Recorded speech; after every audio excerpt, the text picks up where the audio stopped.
Hello students, स्वागत है आपका मेरे चैनल पर। मेरा नाम है एस के वर्मा और आज हम करेंगे 10वीं विज्ञान का पार्ट नंबर 6 जिसका नाम है जैव प्रक्रम। ठीक है, अध्याय 6 जिसका नाम है जैव प्रक्रम। जो जीवों के अंदर जो अलग अलग तरह की जो प्रक्रियाएं चलती हैं उसके बारे में हम पढ़ेंगे इस पाठ के अंदर। ठीक है, तो देखिए आपकी एनसीईआरटी बुक के अंदर जो लेसन दे रखा है इसको ऐसे नहीं पढ़ना है, जो मेरे नोट्स है उसमें से पढ़ना है। आपको हर एक चीज़ क्लियर भी हो जाएगी।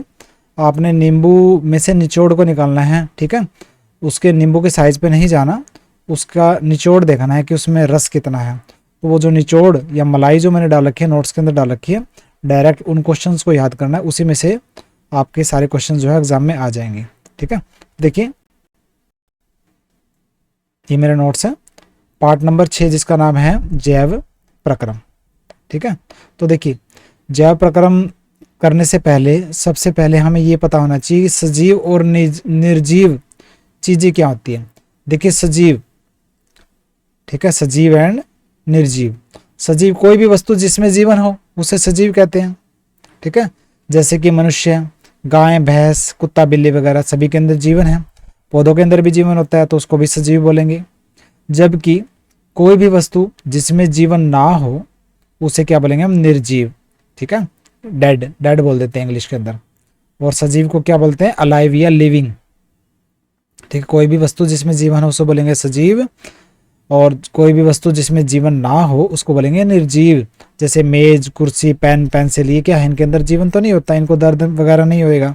ठीक है, ना ही ये किसी प्रकार की वृद्धि या ग्रोथ वगैरह शो करते हैं, तो इनको बोलेंगे हम निर्जीव। तो सजीव और निर्जीव आपको बेसिक है। आपको देखिए बेसिक से लेके एडवांस तक सारी चीज़ें आपको कराऊंगा। ठीक है, कोई भी टॉपिक को छोड़ना नहीं है, किसी भी डेफिनेशन को हमें छोड़ना नहीं है। तो सजीव और निर्जीव का आपने सिर्फ ये पता होना चाहिए कि होता क्या है। उसके बाद होता है, उसके बाद आता है गति या मूवमेंट। क्या होता है गति या मूवमेंट? देखिए मैं एक जीव हूं तो मैं क्या करूंगा, एक ही जगह पे खड़े होकर मैं अपने हाथों को हिला रहा हूं, तो ये क्या है, गति है। या फिर मैं क्या करता हूं, मेरी जगह को छोड़कर दूसरी जगह पे पूरी बॉडी को ही ले जाता हूं, तो वो भी एक मूवमेंट है। ठीक है, तो क्या होगा, मूवमेंट क्या है, किसी भी जीव का या तो पूरे शरीर को, पूरे शरीर की जो स्थिति है ना, पूरे शरीर की पोजीशन चेंज कर लेना। जैसे मैं एक जगह पे खड़ा हूं और फिर उस जगह को छोड़ के दूसरी जगह पे चला जाता हूं, तो उसको क्या, उसको भी मूवमेंट बोलेंगे। इसके अलावा अगर मैं एक ही जगह पे खड़ा हूं और अपने हाथों को हिला रहा हूं तो ये भी क्या है, मूवमेंट या गति है। तो गति की परिभाषा क्या होगी, किसी भी जीव के पूरे शरीर या किसी अंग की स्थिति में बदलाव, या तो पूरे शरीर की स्थिति में बदलाव हो जाए, ठीक है, एक जगह से दूसरी जगह पे चले जाना, या फिर किसी अंग की स्थिति, मतलब मेरे शरीर का अंग है ना ये हाथ, तो मैं क्या कर रहा हूँ, इसके अंग की स्थिति में बदलाव कर रहा हूँ। तो मेरी फिंगर देखिए, मेरी उंगली जो है यहाँ से यहाँ पे आ गई। ठीक है, तो अंग की स्थिति में बदलाव हो रहा है। तो किसी भी जीव के पूरे शरीर, किसी भी जीव के पूरे शरीर या किसी अंग की स्थिति में बदलाव को हम गति कहते हैं। ठीक है, गति या मूवमेंट एक ही बात है। आपको गति पूछ सकता है तो गति की परिभाषा आपको आनी चाहिए। गति होती है दो प्रकार की, एक होता है वो गति जो आप नंगी आंखों से देख सको, उसको बोलेंगे दृश्य गति, देखने योग्य। और अदृश्य गति जिसको आप नंगी आंखों से ना देख सको।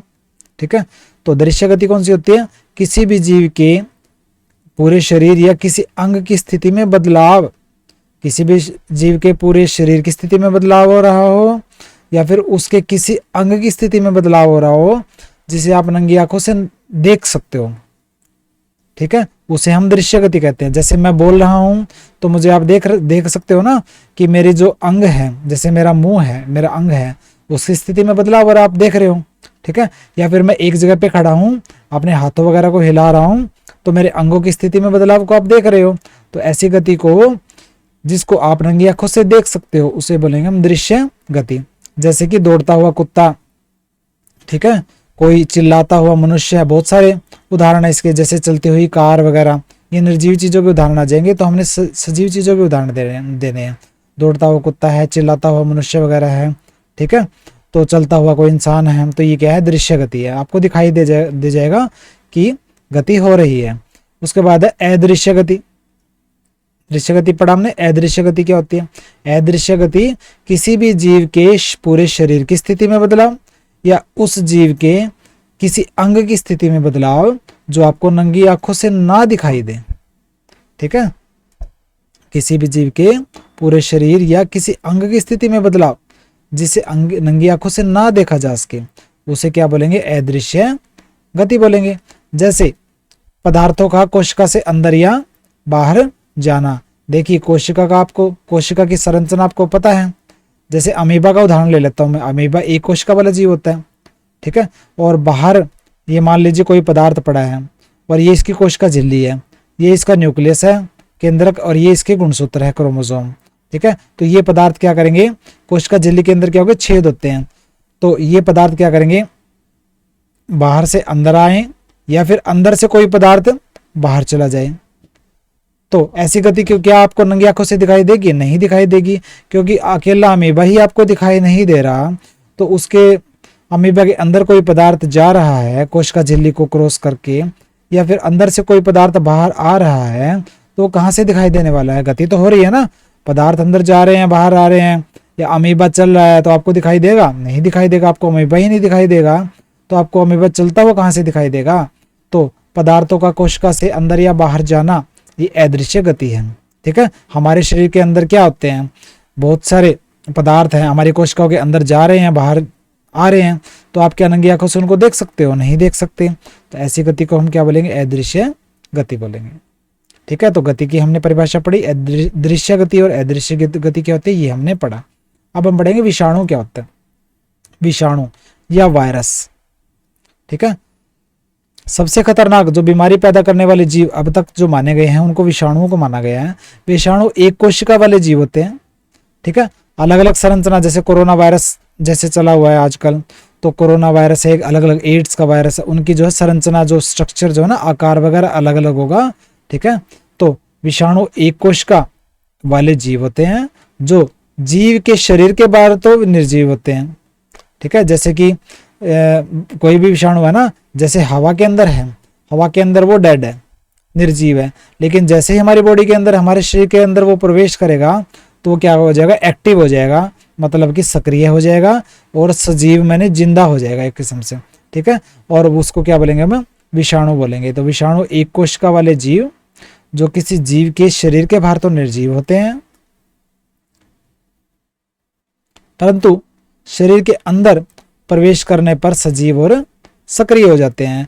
तो इन्हें ना तो सजीव, ना तो जिंदा माना गया है, ना ही इनको डेड या निर्जीव माना गया है, क्योंकि ना तो ये जीवित है ना ये मृत है। और ज्यादातर क्या करते हैं? इनका फायदा है ही नहीं, तो ये क्या करते हैं? ज्यादातर जीवों में बीमारियां पैदा करने का काम करते हैं। ठीक है, जैसे पोलियो का वायरस है, एड्स का वायरस है, इन्फ्लुएंजा जो जुकाम का वायरस है। ठीक है, फायदा थोड़ी करते हैं, नुकसान ही पहुंचाते हैं। तो विषाणु क्या है? ऐसे एक कोशिका वाले जीव जो हमारे शरीर के बाहर तो निर्जीव हैं, लेकिन जैसे हमारे शरीर के अंदर प्रवेश करें वो सजीव और सक्रिय हो जाते हैं। ठीक है, तो उन जीवों को क्या बोलेंगे? हम विषाणु बोलेंगे। विषाणु का अगर हिंदी में अगर अर्थ, सरल भाषा में अगर अर्थ जाने ना, तो उसका मतलब पॉइजन या जहर होता है विषाणु का मतलब। ठीक है,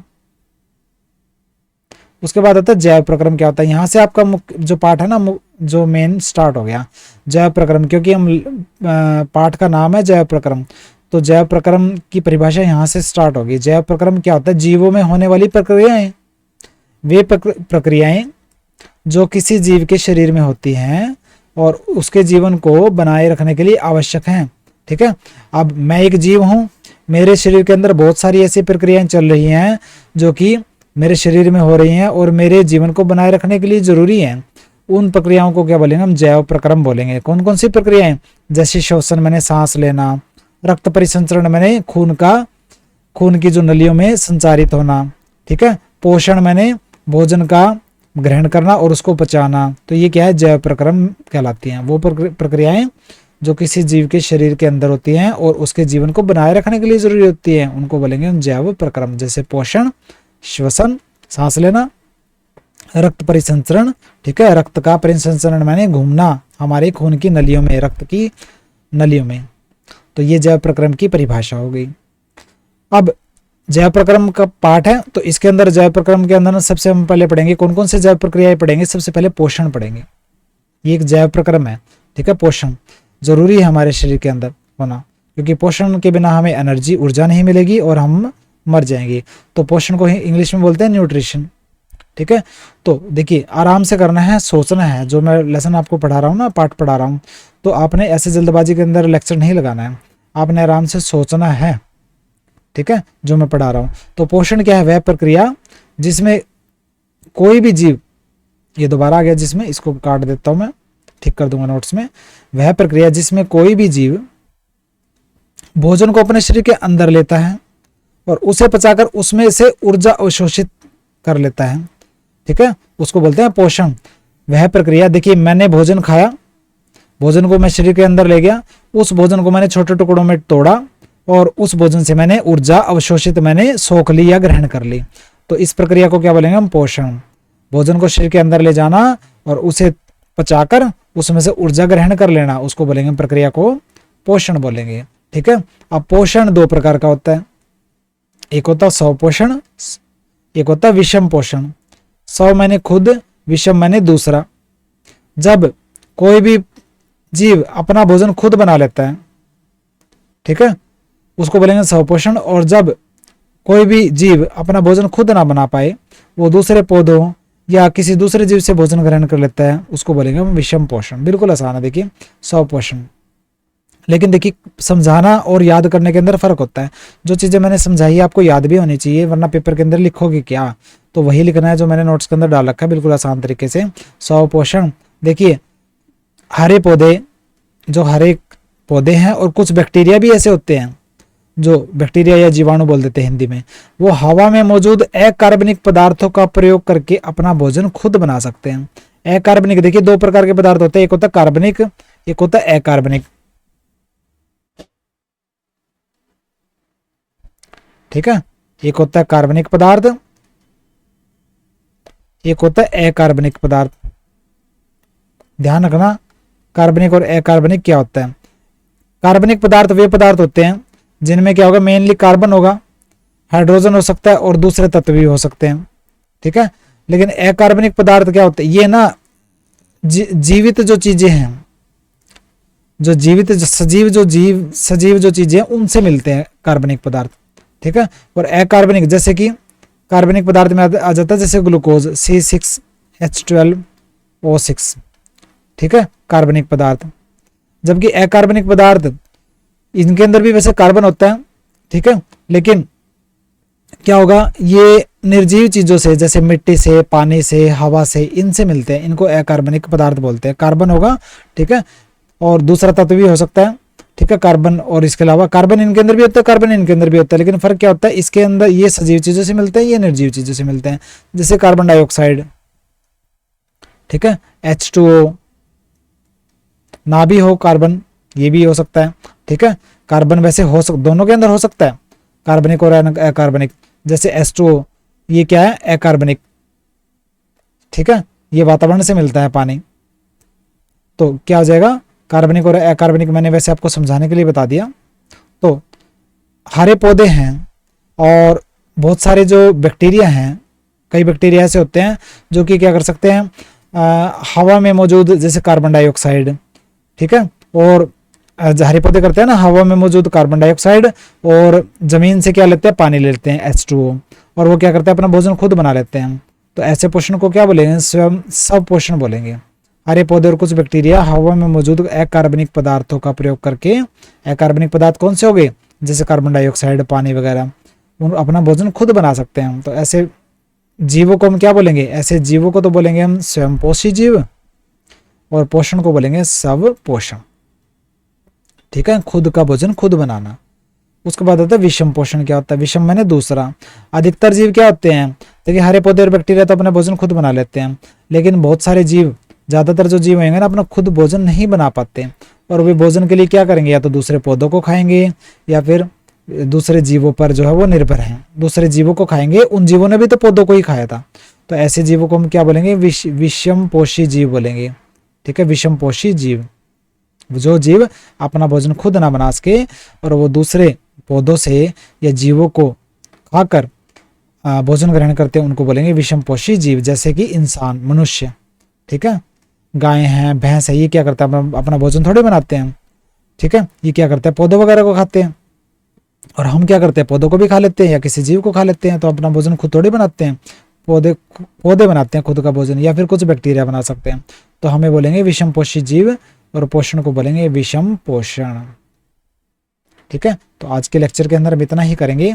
ये आपने साथ में आपने याद भी करना है, बिल्कुल आसान है, किसी भी टाइप की आपको प्रॉब्लम नहीं आने वाली। तो मिलते हैं नेक्स्ट लेक्चर के अंदर। नोट्स मेरे डाउनलोड कर लेना डिस्क्रिप्शन में से। बाय।